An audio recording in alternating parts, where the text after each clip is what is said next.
За судбината на помалите партии повторно ќе одлучуваат големите. Постоечкиот изборен модел ќе биде сменет само доколку клучните партии дадат согласност и покрај тоа што ова беше едно од предизборните ветувања на актуелната влада. ВМРО-ДПМН до сега настапуваше со став дека се за мнозински изборен модел, кај дуи не гледам расположение за една изборна единица, така што не мислам дека ќе имаме шанса да направиме промени, бидејќи навистина изборен модел без консензус не би било упатно да се менува во ниту една земја, така што јас тој ризик не би го превземала. Неофицијално засега нема расположение кај поголемите партии за една изборна единица. Помалите најверојатно ќе добијат утешна награда, отворени листи преку кои граѓаните ќе можат да ги заокружуваат имињата на тие кои сакаат да бидат избрани.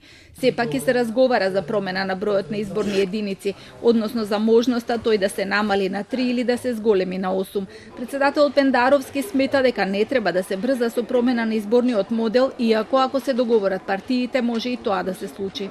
Избрзани, премногу чести реформи или реформи за кои нема согласност од клучните опозициони партии се полоши отколку задржување на постојниот систем. Помалите партии сепак инсистираат на тоа дека сега е вистинскиот момент за една изборна единица.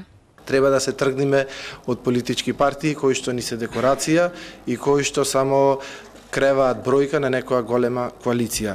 И затоа ние се залагаме да има една изборна единица и да има отворени листи и за избор на пратеници во парламентот. Практично демократизацијата на општеството треба да започне од демократизација на партиите. Така централизирани политичките партии, тоа начин на владење во политичката партија, потоа го рефлектираат и во самата држава. Малите партии бараат и рамноуправен третман во бениумската кампања, каде колачот се дели главно меѓу големите, како и во финансирањето. Министерот за информатичко општество тврди дека постоечкиот модел за финансирање на партиите е неодржлив, а нема расположение ниту за професионализација на Државната изборна комисија. На денешната дебата беше најавено дека работни групи следните месеци ќе разговараат за сите овие отворени прашања.